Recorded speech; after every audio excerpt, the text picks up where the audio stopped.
Estamos agora no segundo tópico da nossa lição da Escola Sabatina. Nesta semana, nós estamos aprendendo sobre um apelo a maridos e mulheres. Então, uma lição que não está falando só de mulheres, não está falando só de homens, mas está falando desse círculo que é formado da junção entre homem e mulher, conforme dado e estabelecido por Deus lá no Jardim do Éden, o casamento. A primeira pergunta que vai para a irmã Paula. Que exemplo bíblico Pedro usa como modelo para o relacionamento da mulher para com o marido? E explique o equilíbrio que esse relacionamento revela. É interessante que aqui nós temos Abraão como pai da fé, né? Uhum. E nada mais lógico usar o seu relacionamento também como um modelo, né? Uhum. Que nos diz que é um modelo. Diz a Sagrada Escritura que Sara obedecia a Abraão. Olha que interessante. Uhum. E já na nota nos explica que ela reverenciava o seu marido. Uhum. Né? Aí nós temos uma situação muito interessante. Voltando lá naquele texto que diz que as mulheres devem ser submissas, né? Sujeitas aos seus maridos. Uhum. Sara, ela trouxe para Abraão uma sugestão de fazer com que ele aceitasse uma nova esposa, Agar. Uhum. E Abraão aceitou a proposta dela. Uhum. Se ela fosse uma escrava dele, sem direito à opinião, ele não aceitaria, né? Uhum. Mas alguém pode dizer, mas a sugestão para o homem, de repente, era favorável, né? Talvez, né? Mas depois teve... E aí depois veio a situação mais complexa da história. Porque aqui ainda falando sobre essa questão da sugestão de Sara, agora chegou o momento que o Ismael, né? Uhum. Já era grande, já era crescido. Nós sabemos que Abraão amava Ismael. Uhum. Nós sabemos disso, era filho dele, natural. Uhum. Né? E aqui a Bíblia não fala como que era o carinho a respeito dele por Agar. Uhum. Mas sim fala pelo filho. E agora Sara chega para ele e fala assim, para mim deu. Não quero mais nem mãe e filho aqui na minha casa. Exatamente. Olha aqui, pode mandar embora. Uhum. E aí? Como assim? Ela era escrava dele, mas ela não tinha direito à opinião? Não, gente, não. Nós vemos aqui claramente na Bíblia que ela tinha direito à voz, a ele escutava as suas sugestões, ele conseguia ponderar, tá? Mais tarde também vamos ver a questão das obrigações do homem. Por enquanto a gente está ouvindo aqui falando sobre a mulher. Sim. Né? Então, por que razão ele foi sujeito a ela? Que ele foi sujeito a ela. Uhum. Né? Não era ela simplesmente deu a ordem e ele foi lá e viu que, de acordo com a vontade divina, ela estava correta. Era isso que deveria ser feito. E ele foi lá e fez, então.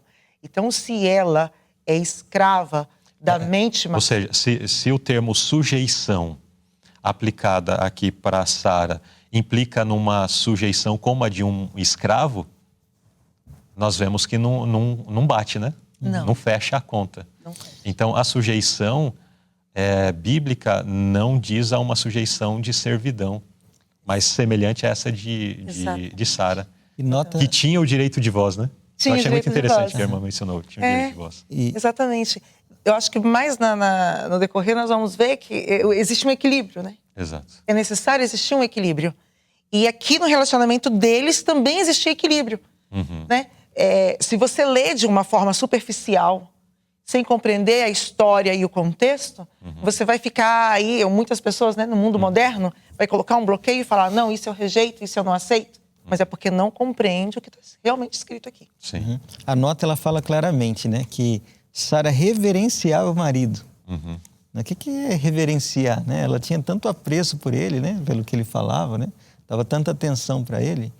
Mas, apesar disso, quando ela faz esse pedido, que era para mandar embora a Agar, né, a gente sabe que isso também é uma alusão à antiga e à nova dispensação, mas aqui, quando ela fala isso, é demonstrado claramente que Deus estava com ela nesse momento. Olha, você cometeu o erro, mas agora você tem que consertar isso. E Deus não a repreendeu por isso, diz a nota, né? Mas estava em conformidade com a vontade de Deus que ela fez.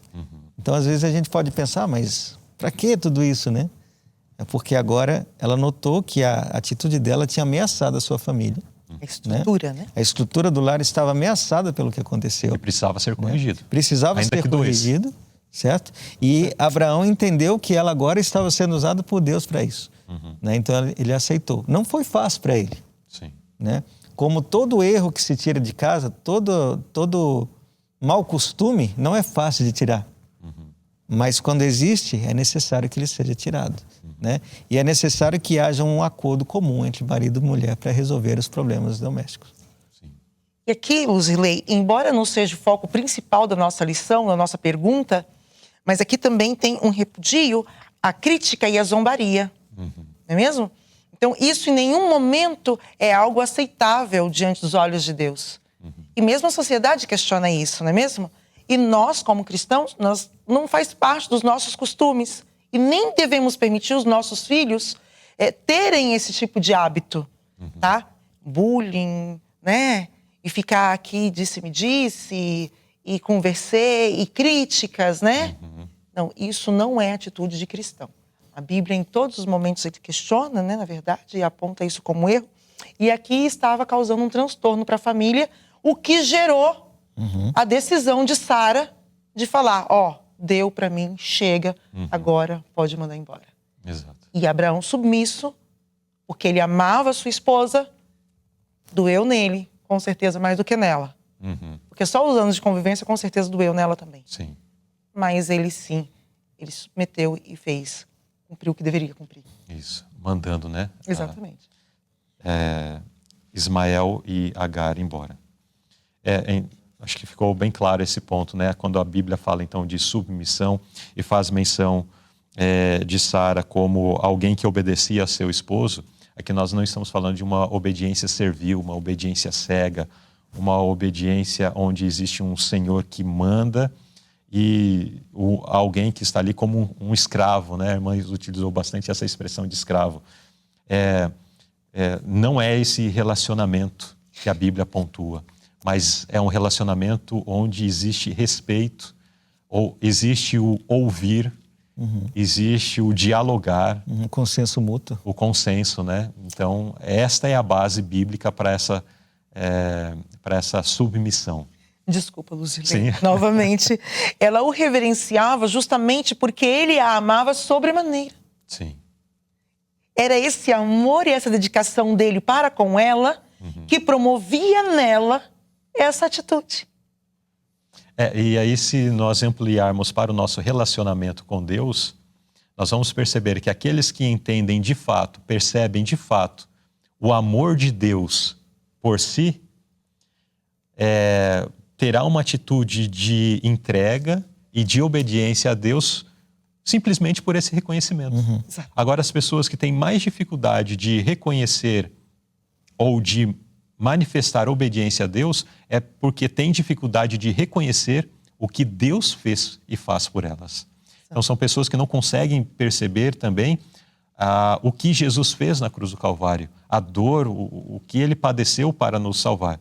E por não perceberem isso, não valorizam, e aí ficam questionando quando Deus fala assim, olha, meu filho, para o seu bem, ande nesse caminho. Ah, não, mas esse caminho é muito apertado, não é para mim não. Mas isso acontece porque não consegue perceber.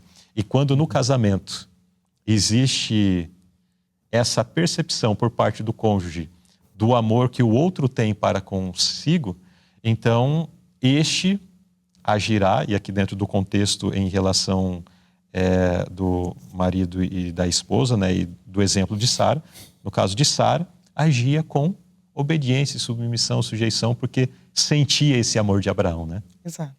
Muito bem, vamos avançar à próxima pergunta, porque numa pergunta só nós podemos falar muito tempo. E tirar muitas lições, não é que vamos... porque podemos tirar muitas lições de fato. Irmão Emílio, próxima pergunta. O que muitas vezes torna um marido infeliz no círculo familiar e prejudica sua reputação na sociedade? Então aqui, algumas palavras, né? Fala sobre a tolice. A tolice, às vezes, na maneira do trato, às vezes a tolice em alguma relação comercial, né? Eu lembro de um casal que eles trabalhavam muito, muito mesmo.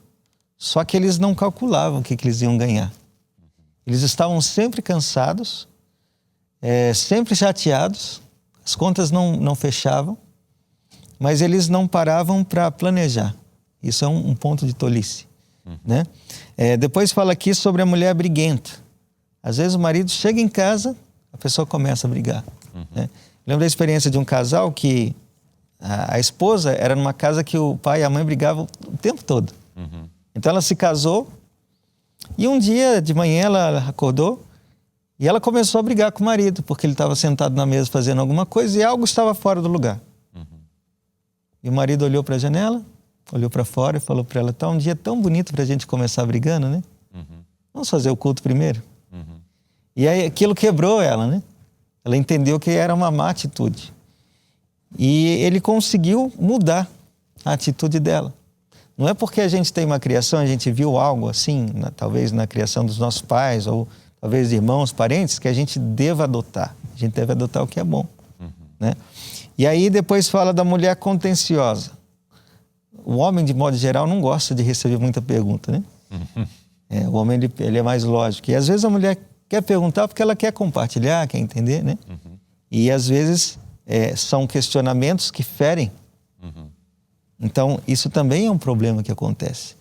E a mulher briguenta é comparada como uma goteira na cabeça, né? Uma versão mais antiga diz como uma goteira na cabeça. Eu lembro que os hunos, eles tinham uma maneira de flagelar seus inimigos. Eles põem ele deitado, amarrado, com uma goteira na testa, né? Agora, imagine, se aquilo era um problema aqui, por que a Bíblia compara a mulher rixosa com uma goteira na casa, né? Então, isso é algo muito sério. E aqui a nota segue falando algo muito importante. Às vezes, a esposa está tão preocupada em cuidar da casa, cuidar dos afazeres, dar o melhor. Não é um mau pensamento, é um bom pensamento. Mas, às vezes, esquece do principal, né? Que é quando o esposo chega em casa, aquele abraço, né? Olha, cheguei, como está, né? No momento que os filhos precisam de um pouco de atenção, parar o que está fazendo para dar um pouquinho de atenção e conversar. Então, isso aqui são as necessidades primárias de um lar. E às vezes o lar não tem esse tipo de coisa. E a nota nos fala que quando isso acontece, às vezes os filhos e o marido se sentem em casa como se fosse um estranho. Porque ele está num lugar onde ele não é bem-vindo, né? Então, o que muitas vezes deixa uma família infeliz é isso, é a tolice, é o excesso de briga, né? É aquele negócio de ficar perguntando, reclamando. E, às vezes, quando a pessoa está muito preocupada em fazer o melhor, né?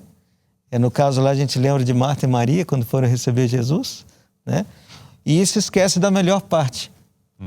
Às vezes a casa não está 100% arrumada. Não tem problema. O principal é que a casa seja acalorada pelo afeto e pelo amor. Tá?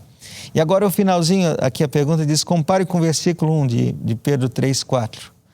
Lá fala sobre um coração, um homem que encobre no coração as dificuldades, né? Por isso ele é incorruptível. E aí eu me lembrei do livro Lar Ideal, que tem uma frase muito propícia que diz assim, que o coração do marido deve ser a sepultura das faltas da esposa. E o coração da esposa, a sepultura das faltas do marido. Quando isso acontece, essas brigas não acontecem. Quando isso acontece, a tolice, ela desaparece. E também essa ideia contenciosa de ficar perguntando e reclamando de tudo, também não acontece. Porque você sabe guardar no coração aquilo que te magoa e é jogado fora, né? Então é algo muito, muito sério essa pergunta, muito necessário a gente avaliar, né? Como está sendo o nosso lar, o que a gente está dando a primeira prioridade, como tem sido o relacionamento interpessoal, né? Será que o lar é um lugar onde você chega e fala, cheguei em casa, estou feliz? Ou é um lugar que você fala, vim aqui só para dormir porque lá fora é melhor? Então isso é algo que nós devemos avaliar, né? Esposas, como que a gente está fazendo com o nosso lar? E maridos também. Será que na hora que você chega em casa, o seu lar se torna um lugar catastrófico pelo que você fala, pela maneira que você age? Então é algo que a gente deve pensar muito. É o que nós temos proporcionado àqueles que estão ao nosso redor, né? tem uma frase da nota que diz assim: enquanto ela anseia em vão por uma vida diferente, está alimentando o descontentamento pecaminoso e tornando seu lar muito desagradável para o marido e os filhos.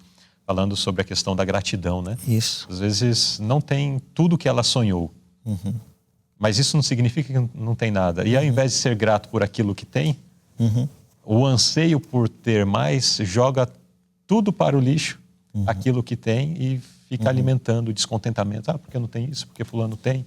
E eu gostaria de ter mais, você não consegue me proporcionar isso e tal. Olha essa situação e assim por diante. Ao invés de arregaçar as mangas, né? E junto trabalhar com o esposo para construir de repente. Porque muitas vezes é uma situação onde a esposa pega junto e vai e alcança. Sim, porque com certeza. Não é pecado, é também trabalhar e lutar por algo melhor. O que é pecado é ficar reclamando daquilo que não alcançou e não fazer nada para, de uma forma honesta, claro, e justa, buscar aquilo, né? Então, muitas pessoas, elas acabam agindo dessa forma. E fica a advertência, né? Não agir dessa. Aproveitando o que ele disse, o que acontece muitas vezes? As pessoas veem a vida de outros pelas redes sociais, ou às vezes as novelas, né, na TV, e querem ter uma vida como aquela. E lá não mostra o lado feio. Lá mostra só o lado bom e às vezes o lado falso, né? Sim. O lado falso. Então, assim, às vezes a pessoa imagina, coloca na sua mente uma ideia de algo que não é real, né?